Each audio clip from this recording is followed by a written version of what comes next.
दोस्तों, जैसे जैसे समय बदलता जाता है बहुत सारी चीज़ें बदलती है और जो चैलेंजेस हमारे सामने आते हैं उनके नए नए सॉल्यूशंस भी सामने आते हैं। समय रहते हमें भी उन सॉल्यूशंस को समझना चाहिए। आज के दौर का सबसे बड़ा चैलेंज है डिस्ट्रैक्शन, टाइम को मैनेज ना कर पाना और प्रोडक्टिव ना हो पाना।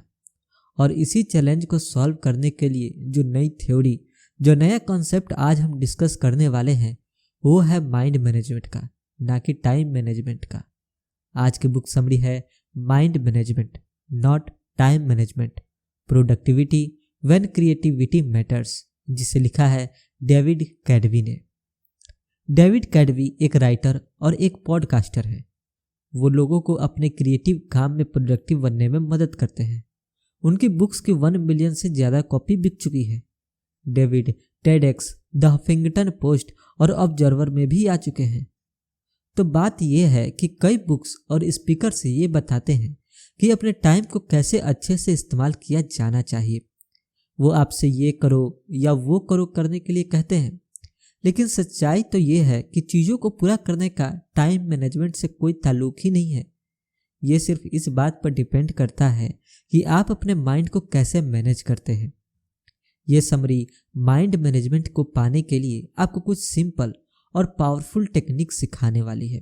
तो आइए बिना देर किए शुरू करते हैं आज की book summary mind management not time management, productivity when creativity matters by David Cadavy, only on summary for you. आप इसे अपने चारों ओर देखते हैं। रोज लोग पैसा कमाने की भागदौड़ में लगे रहते हैं, इसलिए आपको हर एक सेकंड को सही जगह पर इस्तेमाल करना चाहिए। पैसा कमाने के लिए आप अपना कैलेंडर अलग अलग एक्टिविटीज से इस कदर भर देते हैं कि आपके पास आराम करने का वक्त ही नहीं होता। और इतना ही नहीं, आजकल तो लोग मल्टीटास्किंग भी करने लगे हैं, यानी कई काम एक साथ करना, जैसे लंच करते हुए अपने ईमेल का जवाब देना।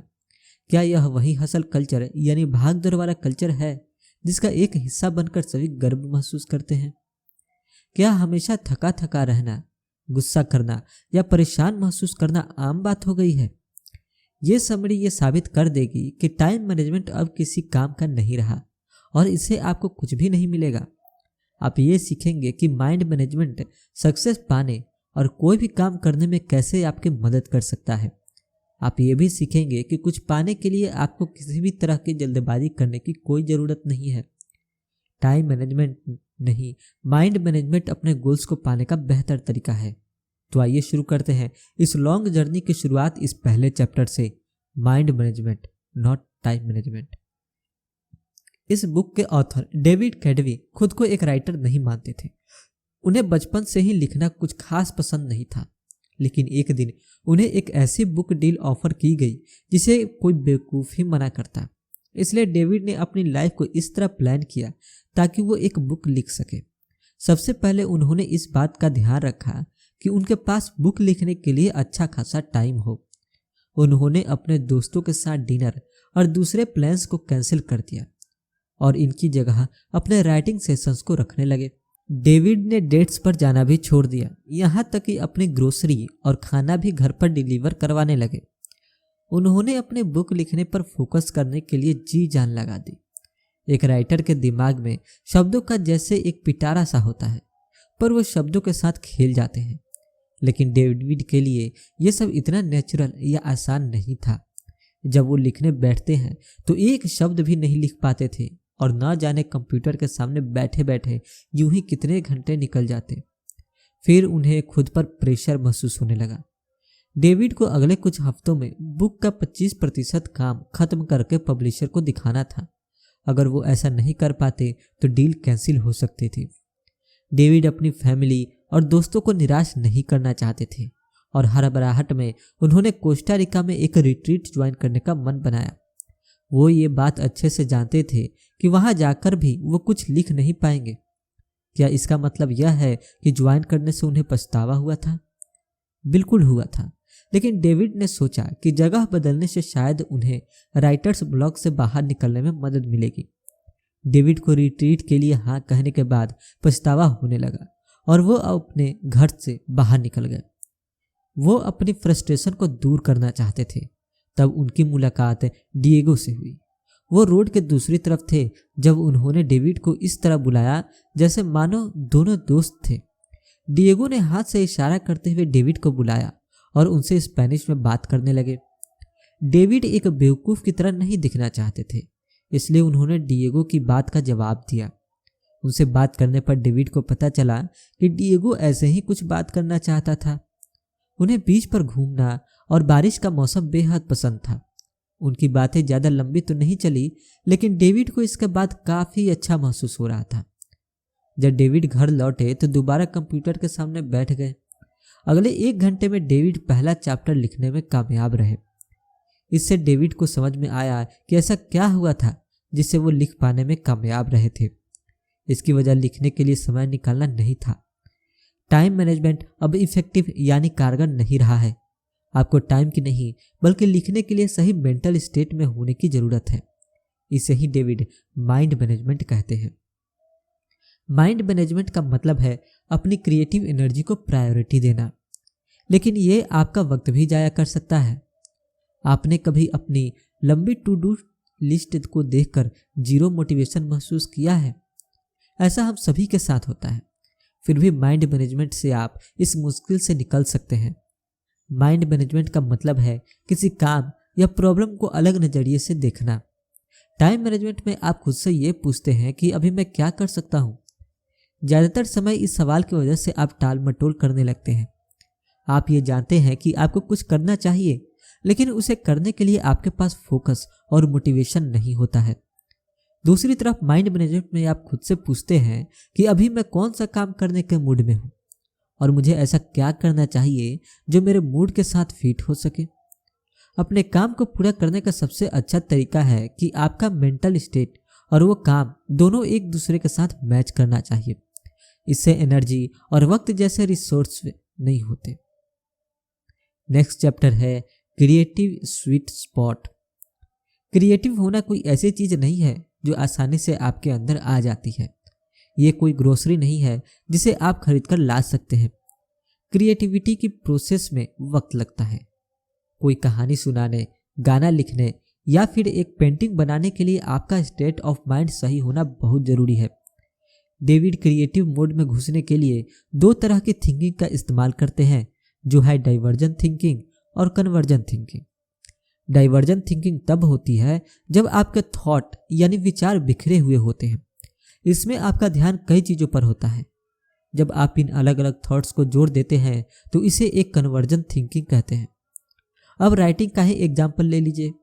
आप कुछ कहना चाहते हैं, लेकिन उसे कहने के लिए आपके पास कई तरीके हैं। पहला, आप क्या कहना चाहते हैं? क्या आप इसे फॉर्मल तौर पर कहना चाहते हैं या फिर इसे ऐसा कहना चाहते हैं जैसे आप एक दोस्त से बात कर रहे हो? क्या आप इसे कोई नाम नहीं देना चाहते या फिर आप सभी को ये बताना चाहते हैं कि इसे आपने लिखा है? इसे डाइवर्जेंट थिंकिंग कहते हैं। कन्वर्जेंट थिंकिंग उसे कहते हैं जब आप अपने ऑप्शंस में से किसी एक को चुनते हैं। जैसे मान लीजिए, क्या आप अपने पहले प्यार के बारे में लिखना चाहते हैं? आप अपने रीडर्स के लिए अपनी राइटिंग के टोन को एक दोस्त की तरह पेश करना चाहते हैं। आप इसे कोई नाम देना नहीं चाहते हैं क्योंकि आप खुद की पहचान सबके सामने नहीं लाना चाहते। इसलिए अच्छे क्रिएटिव आइडियाज बनाने के लिए आपको डाइवर्जेंट और कन्वर्जेंट थिंकिंग दोनों की जरूरत होती है। अपने फाइनल प्रोडक्ट को ब्रिलियंट बनाने के लिए आपको सबसे बेहतरीन आइडिया की जरूरत है। और आप इन आइडियाज को कैसे ढूंढेंगे?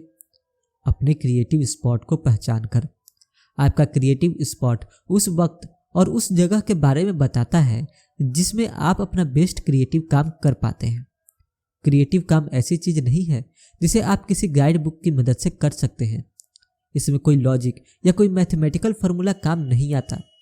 क्रिएटिव वर्क एक ऐसा अनोखा थॉट प्रोसेस है जैसे हम अक्सर इंसाइट कहते हैं।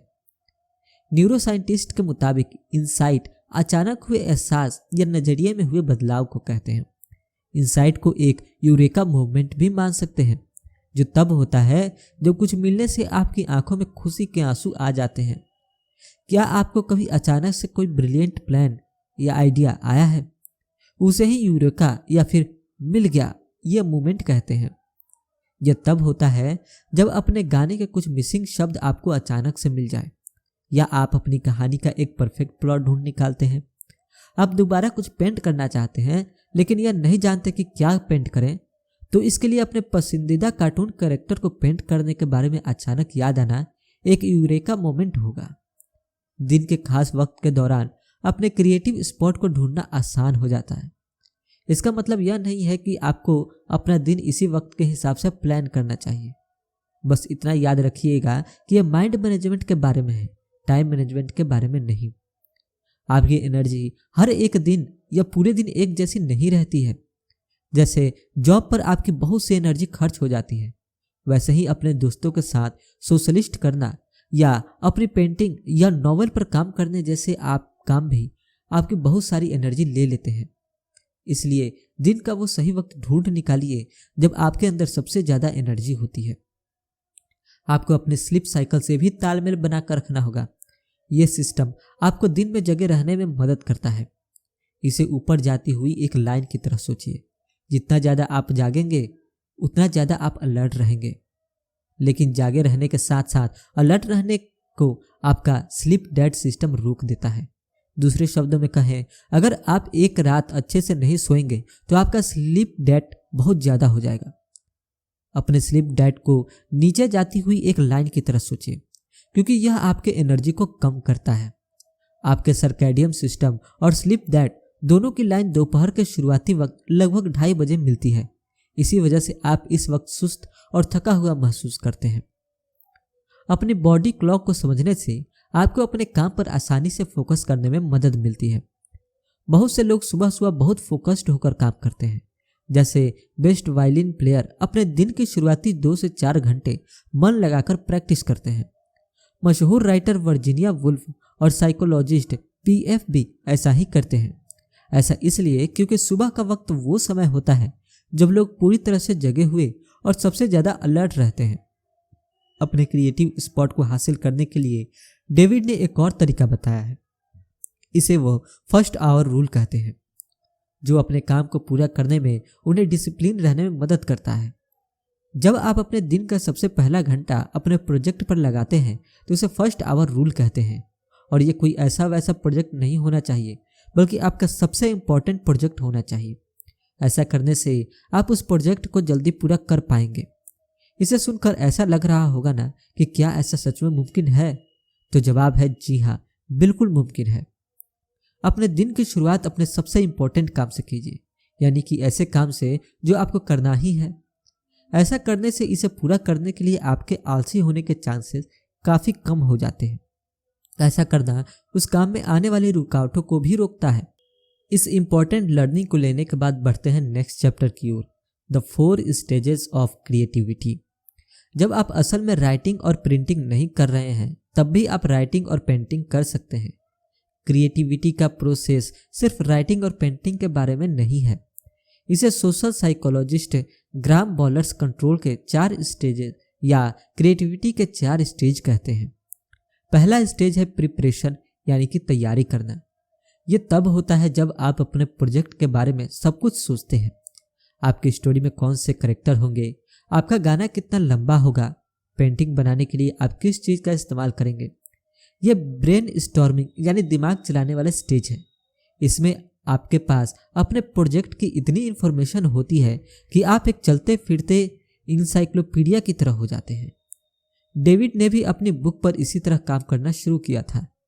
ऐसा बिल्कुल नहीं था कि वो हर रोज कुछ लिखने बैठा करते थे।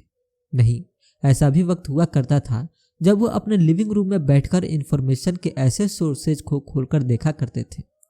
डेविड के चारों ओर बुक्स, न्यूज़पेपर और जर्नल्स बिखरे रहते थे। उनके पास एक वाइट बोर्ड भी था जिस पर वो पॉसिबल टॉपिक्स और चैप्टर्स लिखते थे। डेविड ने जो रिसर्च की थी वो उस समय की बर्बादी नहीं थी, यह उन्हें क्रिएटिविटी के अगले स्टेज तक पहुंचने में मदद कर रही थी। दूसरा स्टेज है इंक्यूबेशन। यह एक ऐसा वक्त होता है जब आप अपने प्रोजेक्ट पर इतना एक्टिव होकर काम नहीं करते हैं। आप शायद किसी और चीज़ पर काम कर रहे होते हैं या फिर अपने दोस्तों और फैमिली के साथ वक्त बिता रहे होते हैं। हमें बीच बीच में ब्रेक लेने की ज़रूरत होती है। किसी काम को तुरंत पूरा करने के लिए खुद को मजबूर करना हमेशा काम नहीं करता है। ऐसा करने से आप फ्रस्ट्रेट होने लगेंगे और आपको गुस्सा आएगा। ऐसा होने से आपको अपने क्रिएटिव स्पॉट को ढूंढने में और तीसरे स्टेज पर जाने में मुश्किल होगी। तीसरा स्टेज है इल्यूमिनेशन। ये यूरेका या आहा मोमेंट है। तीसरे स्टेज को पूरी तरह नहीं समझाया जा सकता। ऐसा इसलिए है क्योंकि यह अचानक से होने वाला और अनप्रिडिक्टेबल होता है। जैसा कि बताया गया है कि अगर आप जरूरी तैयारी नहीं करेंगे तो आप इस स्टेज तक नहीं पहुंच सकते। आपको पहले स्टेज पर बहुत सा वक्त देना होगा। आइए जानते हैं कि पहला स्टेज आपको तीसरे स्टेज पर पहुंचने में कैसे मदद करता है। इसके लिए हम द बीटल्स के पॉल मैकेंटनी का एग्जाम्पल लेंगे। पॉल यही एस्टरडे नाम को वो यादगार गाना बड़े ही अनोखे तरीके से कंपोज किया था। उन्हें इसी गाने की धुन अपने सपनों में सुनाई दी थी। जब उनकी आंख खुली तो आधे नींद में उठकर अपने पियानो पर उस धुन को बजाने लगे और इस तरह इतिहास के सबसे महान गानों में से एक गाना बना। लेकिन यह इतना भी आसान नहीं था। यस्टरडे लिखने से पहले भी पॉल कुछ गाने लिख और बना रहे थे। वो सालों से म्यूजिक क्रिएट करते आ रहे थे और क्योंकि वो यस्टरडे जैसा गाना लिख पाए थे, उनका काम वहीं नहीं रुक गया था। नहीं, पॉल ने यह पक्का किया कि वो चौथे स्टेज को भी अच्छे से पूरा करें, जो है वेरिफिकेशन। चौथा स्टेज वेरिफिकेशन है। यह तब होता है जब आप इल्यूमिनेशन की स्टेज में आए यूरेका मोमेंट के बारे में सोचते हैं। इसमें आप ये पक्का कर लेते हैं कि आपका जो आइडिया था वो फुल प्रूफ और ब्रिलियंट है। आप ये डबल चेक करते हैं कि किसी चीज़ की कमी तो नहीं है। पॉल को 100% विश्वास तो नहीं था कि उनका बनाया हुआ गाना ओरिजिनल था। उन्हें लगा कि हो सकता है कि ये भी एक ऐसी धुन थी जो उन्होंने पहले कभी सुनी थी। ऐसे वक्त में ऐसे ऐप या सॉफ्टवेयर नहीं हुआ करते थे जो ये बता सके कि कोई धुन ओरिजिनल है या नहीं। इसलिए पॉल ने 1.5 साल इस बात को पक्का करने में ही लगा दिया कि वो धुन उनकी खुद की नहीं थी या थी। इसी दौरान उन्होंने अपने गाने को बदलने के लिए उसके ट्यून और अरेंजमेंट को सुधारने पर काफ़ी काम किया। अगर आप क्रिएटिविटी के हर स्टेज में अपना वक्त नहीं लगाएंगे तो आप कभी कोई मास्टरपीस नहीं बना सकते। आपको इस पूरे प्रोसेस के हर स्टेज से होकर गुजरना होगा। नेक्स्ट चैप्टर है the 7 mental state of creative work. David का कोई स्ट्रिक्ट रिचुअल यानी रूल नहीं था, लेकिन उनके पास करने के लिए ऐसे काम और जाने के लिए ऐसी जगह थी जो उन्हें लिखने के सही मूड में लाने में मदद करते थे। अपनी छोटी सी नोटबुक में कुछ लिखने के लिए वो जॉन हैंकॉक सेंटर के 95th फ्लोर पर जाते थे। ये थॉट शुरुआत में बिखरे हुए से रहते थे, लेकिन इन्हें लिखने के बाद डेविड को वो दूसरी चीज़ें भी दिखने लगती हैं जो उन्हें लगता था कि अपने बुक में शामिल करनी चाहिए। जॉन हैंकॉक सेंटर डेविड को उनके थॉट्स को अरेंज करने में मदद करता था। एक सेंटो कॉफ़ी नाम की एक कॉफ़ी प्लेस थी जो डेविड को बहुत पसंद थी। वहाँ का मन लुभाने वाला खूबसूरत नज़ारा और कॉफ़ी बीन्स की सुगंध उस जगह को राइटिंग के लिए एक आइडियल जगह बनाती है। डेविड की तरह आप भी अपने मेंटल स्टेट के मुताबिक अलग अलग तरीके के काम कर सकते हैं। आपका mental state in 7 mental states में से एक हो सकता है। पहला है प्रायोरिटाइज मेंटल स्टेट। यह तब होता है जब एक प्लान बनाते हैं। आप ये फैसला लेते हैं कि आपको क्या करने की ज़रूरत है और आप उसे हासिल कैसे करेंगे। इसमें आप ये भी डिसाइड करते हैं कि क्या इम्पोर्टेंट है और क्या नहीं। यही तो डेविड जॉन हैंकॉक सेंटर में करते थे। दूसरा है एक्सप्लोर मेंटल स्टेट। यह रिसर्च करने के बारे में नहीं है। इसमें स्पेसिफिक सवालों के स्पेसिफिक जवाब को देने की ज़रूरत नहीं होती। एक्सप्लोर मेंटल स्टेट में अपनी क्यूरियोसिटी को खुला छोड़ने और इसके लिए गिल्टी फील ना करने के बारे में कहा गया है। जैसे मान लीजिए कि आप कुछ प्रिंट करने का सोच रहे हैं। आपको क्या प्रिंट करना है, आप इस बात पर रिसर्च करते हैं, लेकिन इस चक्कर में आप पेंटिंग की हिस्ट्री पर एक पूरी डॉक्यूमेंट्री देख डालते हैं। आप अपनी क्यूरियोसिटी को फ्री छोड़ देते हैं, यानी आज़ाद कर देते हैं। तीसरा है रिसर्च मेंटल स्टेट। यह ऐसी जगह है जहां आप स्पेसिफिक सवाल और उसके जवाब ढूंढते हैं। डेविड ज़्यादातर वक्त इसी स्टेट में रहते हैं। वे रिसर्च करते हैं कि एक चैप्टर को कैसे बनाया जाए या फिर इसे कैसे वेरीफाई किया जाए कि अपनी बुक में जो फैक्ट वो लिखने वाले हैं वो सही है या नहीं। चौथा है जनरल मेंटल स्टेट। ये वो स्टेट है जहां आप एक्चुअल में काम करते हैं। आप पहले दिए गए मेंटल स्टेट्स में इकट्ठे किए गए आइडिया उसको जोड़कर कुछ बनाते हैं, जैसे अपना पहला ड्राफ्ट लिखना। 5वां है पॉलिश मेंटल स्टेट। ये स्टेज उस काम को एडिट करने और तराशने का है जो आपने पिछली स्टेट में बनाया था। जैसे आप ये ध्यान देते हैं कि आपके सेंटेंस का कोई मतलब हो। पेंटिंग में आप ये चेक करते हैं कि कैनवास पर ऐसी कोई जगह ना छूट गई हो जहां आपने पेंट नहीं किया, या कोई ऐसा कलर तो नहीं है जिसे और ज्यादा डीप या हल्का करने की जरूरत है। 6ठा है एडमिनिस्ट्रेटिव मेंटल स्टेट। आप हमेशा अपने क्रिएटिव काम पर फोकस नहीं कर सकते। आपकी भी कुछ जिम्मेदारियां हैं जो आपको करनी होगी, जैसे अपने बिल्स भरना और अपनी फैमिली के साथ वक्त बिताना। यह मेंटल स्टेट इसलिए जरूरी है क्योंकि आपको अपने लाइफ के दूसरे एरिया पर भी ध्यान देना होगा। आखिर में रिचार्ज मेंटल स्टेट होता है। इसमें आपको खुद को आराम देने और रिफ्रेश करने की जरूरत होती है। एक दिन छुट्टी लीजिए या वेकेशन पर जाइए।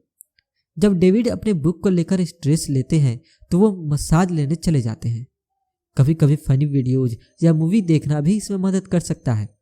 खुद को शांत करने और अपने माइंड को रिलैक्स करने के तरीके ढूंढे। Creative cycles. डेविड का बड़ा अजीब सा रूटीन था। रात को 12 बजे से सुबह 4 बजे तक वो सिर्फ अपनी बुक पर फोकस करते थे। सुबह 4 बजे वो लाइट ऑफ करते, अपने कंप्यूटर बंद करते और दोपहर तक सोते रहते। अगले दिन दोपहर में डेविड तैयार होते और कॉफी शॉप चले जाते। वो कैफे में तब तक काम करते हैं जब तक उसके बंद होने का वक्त नहीं हो जाता था। इसी को डेविड क्रिएटिव साइकिल कहते हैं। ये एक ऐसा रिपीट होने वाला साइकिल है जिसमें अपने काम में आगे बढ़ने के साथ साथ आपको आराम करने का वक्त भी मिलता है। क्रिएटिव साइकिल में क्रिएटिविटी के 4 स्टेज होते हैं, जिसमें आप प्रिपेयर, इनक्यूबेट, इल्यूमिनेट और वेरीफाई करते हैं। क्रिएटिव साइकिल को टाइम पर बेस्ड होने की जरूरत नहीं है। ये हफ्तों और यहाँ तक कि कई अलग अलग मौसम पर बेस्ड हो सकता है। आइए क्रिएटिव साइकिल का एक एग्जाम्पल देखते हैं। बेथ क्रिएटिविटी की पहले स्टेज प्रिपरेशन को रात में करना पसंद करती है। रात की शांति उन्हें फोकस करने में मदद करती है, इसलिए वो अपने गाने के लिए बहुत सी इंफॉर्मेशन ढूंढ पाती है। वो लगभग 12 बजे सोने चली जाती है और सोने से वो क्रिएटिविटी के दूसरे स्टेज में चली जाती है, जो है इंक्यूबेशन। जब वह सोती है तो बेथ का ध्यान अपने क्रिएटिव काम पर नहीं रहता। इससे सुबह बेथ को आराम और इंस्पायर्ड महसूस होता है। वो क्रिएटिविटी के तीसरे स्टेज में पहुंच जाती है, जो है इल्यूमिनेशन। जब वो अपना ब्रेकफास्ट खाती हैं तो उन्हें एक आहा मोमेंट मिलता है। उन्हें अपने गाने के सही अल्फाज मिल जाते हैं और वो तुरंत उन्हें अपने पास रखे एक टिश्यू पेपर पर लिख लेती है। बेथ पूरी दोपहर अपने गाने को सुधारने में लगा देती है। वो कुछ अल्फाजों को बेहतर अल्फाजों से बदल देती है और उस धुन को बचाने के लिए बेस्ट इंस्ट्रूमेंट को चुनती है।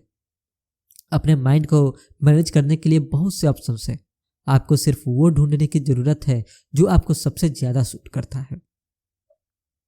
नेक्स्ट चैप्टर है क्रिएटिव सिस्टम्स। एक बार डेविड बड़ी मुश्किल में थे। उन्हें अपने पॉडकास्ट के लिए डॉक्टर रॉक के साथ इंटरव्यू करना था। डॉक्टर रॉक डेविड के लिए एक इंस्पिरेशन थे। उन्होंने योर ब्रेन एट वर्क नाम की एक बुक लिखी थी, जिसकी मदद से डेविड ये समझ पाए थे कि क्रिएटिव वर्क में माइंड कैसे काम करता है। डेविड डॉक्टर रॉक को अपना आइडल मानते थे, लेकिन जिस दिन डेविड को डॉक्टर रॉक से बात करनी थी, उन्हें कई मुश्किलों का सामना करना पड़ा। पहले जो अपार्टमेंट उन्होंने रेंट पर लिया हुआ था, वहां कंस्ट्रक्शन का काम चल रहा था। पूरे दिन वहां शोर होता रहता था। एक पॉडकास्ट को रिकॉर्ड करने के लिए इससे खराब हालत नहीं हो सकती थी। दूसरा, डेविड हाल ही में अपनी बुक लिखने के लिए पनामा सिटी में रहने आए थे और अपने नए मोहल्ले को इतने अच्छे से नहीं जानते थे, इसलिए उन्हें इस बात का कोई अंदाजा नहीं था कि इंटरव्यू के लिए उन्हें कोई दूसरी अच्छी जगह कहाँ मिल सकती थी। तीसरा, डेविड जानते थे कि इस इंटरव्यू का शेड्यूल बदलना नामुमकिन होगा, क्योंकि डॉक्टर रॉक जैसे जाने माने लोग हमेशा बिजी रहते हैं। इस जिंदगी में एक बार मिलने वाला सुनहरे मौका जैसा था। ऐसा लग रहा था कि यह साफ है कि क्या होने वाला है। डेविड को पॉडकास्ट कैंसिल करना होगा। उस दिन कुछ भी ठीक नहीं हो रहा था, लेकिन डेविड का क्रिएटिव सिस्टम इफेक्टिव हुआ और उन्होंने डॉक्टर रॉक को एक ईमेल लिखा। न जाने कैसे, लेकिन अचानक से वो नाउम्मीद महसूस नहीं कर रहे थे। उन्होंने हर उस प्रॉब्लम का उपाय निकाल लिया था जो उनके सामने आ रही थी। आखिर में डेविड डॉक्टर रॉक के साथ रिकॉर्डिंग करने में कामयाब हो गए थे। क्रिएटिव सिस्टम एक ऐसा रिपीटिंग प्रोसेस है जो आपको अपने क्रिएटिव काम को करने में मदद करता है। ये आपको जानने में मदद करता है कि अपनी मेंटल एनर्जी को ध्यान में रखते हुए क्या स्टेप्स लेने चाहिए। क्रिएटिव सिस्टम को एक छाती की तरह सोचना चाहिए जो आपके क्रिएटिव साइकिल और क्रिएटिव स्टेज को कवर करता है। ये बेसिकली पूरे क्रिएटिव प्रोसेस की देखरेख करता है। क्रिएटिव सिस्टम को कम से कम क्रिएटिव दोस्त की ज़रूरत होती है। ये वो सबसे छोटी चीज़ है जो आप अपने क्रिएटिव काम को आगे बढ़ाने के लिए कर सकते हैं। मान लीजिए कि आप एक राइटर हैं। आपका मिनिमम क्रिएटिव डोज है अपनी बुक का एक पैराग्राफ लिखना। मिनिमम क्रिएटिव डोज आपको अपनी दूसरी प्रायोरिटीज पर ध्यान देने में मदद करता है। क्रिएटिव काम के लिए ओपन लूप्स भी अच्छी चीज़ है। आइए इसे एक एग्जाम्पल से समझते हैं। जब आप अपनी बिल्ली को खाना देते हैं तो आप ध्यान देते हैं कि उसका खाना खत्म होने वाला है। आप सुपरमार्केट से बिल्ली का खाना लेने के लिए एक मेंटल नोट बना लेते हैं। ये ओपन लूप इसलिए है क्योंकि कैट फूड खरीदना है। आपके दिमाग में लगातार चलता रहता है तब भी जब आप दूसरा काम कर रहे होते हैं। ओपन लूप आपके माइंड में जगह घेरे रहता है। ये मेंटल स्पेस, ये जगह तभी खाली हो सकती है जब आप उस काम को पूरा कर लेते हैं, यानी कैट फूड खरीद लेते हैं। ये एक नेगेटिव चीज जैसा लग रहा है ना? लेकिन ओपन लूप्स आपकी क्रिएटिविटी के लिए फायदेमंद होते हैं। ये आपके प्रोजेक्ट को आगे बढ़ाने में मदद करते हैं। आइए उस एग्जाम्पल पर वापस चलते हैं जहां आप एक राइटर थे और अपने बुक के लिए एक पैराग्राफ लिख रहे थे। ये आपके दिमाग में एक ओपन लूप बनाता है जिसे आप अगले दिन और आगे आने वाले दिनों में वापस देख सकते हैं। इस तरह अगर आप अपना पूरा दिन राइटिंग में नहीं भी लगा पाते हैं तो भी आपको गिल्टी महसूस नहीं होगा। जब तक आप प्रोग्रेस कर रहे हैं आप आगे बढ़ते रहेंगे और अपना मोमेंटम नहीं खोएंगे। क्रिएटिव सिस्टम की सबसे अच्छी बात यह है कि आप बहुत सारे ओपन लूप्स रख सकते हैं। एक लूप आपकी स्टोरी के प्लॉट से जुड़ सकता है जबकि दूसरा स्टोरी के कैरेक्टर के बैकग्राउंड से। क्रिएटिव सिस्टम आपको बहाने बनाने से भी रोकता है। आप ये कभी नहीं कह सकते कि आपके पास टाइम नहीं है क्योंकि मिनिमम क्रिएटिव डोज के लिए कुछ ही मिनट चाहिए होते हैं। और अब वो मोड जिसे हम कहते हैं कंक्लूजन, यानी अभी तक हमने जितने भी चैप्टर्स पढ़े और सुने उनकी की लर्निंग को उसको हम यहाँ पर रिपीट करेंगे। सबसे पहले आपने सीखा कि माइंड मैनेजमेंट क्या होता है। इसका मतलब है अपने काम को करने के लिए सही मेंटल स्टेट बनाना।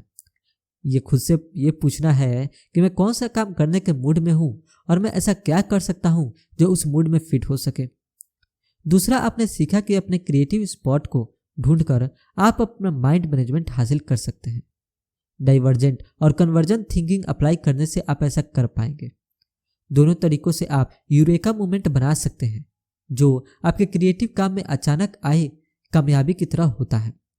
अपने क्रिएटिव स्वीट स्पॉट को ढूंढने के लिए आपको अपने सबसे प्रोडक्टिव टाइम को पहचानना होगा। ज़्यादातर लोग सुबह काम करना पसंद करते हैं क्योंकि उस वक्त के दौरान डिस्ट्रैक्शन कम होती है। तीसरा, अपने क्रिएटिव स्टेज के 4 स्टेजेस के बारे में जाना। आपको कुछ कमाल बनाने के लिए इस सभी से गुजरना होगा। ये स्टेज प्रिपरेशन, इंक्यूबेशन, इल्यूमिनेशन और वेरिफिकेशन है। चौथा, आपने क्रिएटिव काम के साथ मेंटल स्टेट्स के बारे में जाना। ये स्टेट आपको क्रिएटिविटी के 4 स्टेज को पूरा करने में मदद करते हैं। ये 7 मेंटल स्टेट है: prioritize, explore, research, generate, polish, administrate और रिचार्ज। पांचवा, अपने क्रिएटिव साइकिल के बारे में जाना। ये क्रिएटिव काम करने और आराम करने के लिए टाइम निकालने का रिपीटिंग साइकिल है। क्रिएटिव साइकिल ये डिसाइड करता है कि कौन सा टाइम फ्रेम आपके लिए काम करता है, भले ही वो हफ्ता, महीना या कोई सीजन ही क्यों ना हो। छठा, आपने क्रिएटिव सिस्टम के बारे में जाना। यह क्रिएटिविटी के 4 स्टेज और क्रिएटिव साइकिल की देखरेख करता है। ये ऐसा रिपीटिंग प्रोसेस है जो आपको क्या स्टेप्स लेने चाहिए या उन्हें कैसा करना चाहिए जैसे सवालों के जवाब ढूंढने में मदद करता है। आज पूरी दुनिया भागती हुई जिंदगी की आदी हो गई है। इसमें सभी जल्द से जल्द ज़्यादा से ज़्यादा काम करने में लगे हुए हैं, लेकिन चीज़ों को धीरे धीरे करने का अलग ही मजा है। तो उस प्रोसेस को एंजॉय कीजिए और जल्दबाजी मत कीजिए। जैसे कि कहावत है कि बड़ी चीज़ है उन्हीं को मिलती है जो उसके लिए इंतजार करते हैं। और इसी बात को हमारे वेदों में कहा गया है कि धैर्यता में ही विजय है, यानी जिसके अंदर पेशेंस होता है उसकी जीत, उसकी विक्ट्री सर्टेन है। बहरहाल इसी मोड़ पर यह समरी यहीं पर समाप्त होती है और उम्मीद करते हैं कि आज का ये डिस्ट्रैक्शन के दौर में अपनी क्रिएटिविटी को बढ़ाने के लिए, खुद को फोकस रखने के लिए ये जितने भी टूल्स और लर्निंग आपको मिली वो आपके लिए इनवैल्यूएबल साबित होगी और आप इन्हें अपनी लाइफ में इम्प्लीमेंट भी करेंगे। वैसे कौन सा चैप्टर, कौन सी लर्निंग आपके लिए सबसे ज़्यादा इम्पोर्टेंट रही, आप हमें कमेंट्स में बता सकते हैं, जिसे आप तुरंत इम्प्लीमेंट करने वाले हैं। बहुत जल्द एक नई बुक समरी के साथ फिर होगी आपसे मुलाकात। तब तक रखिए अपना बेहतर ख्याल और सुनते रहिए समरी फॉर यू। जय हिंद, जय भारत।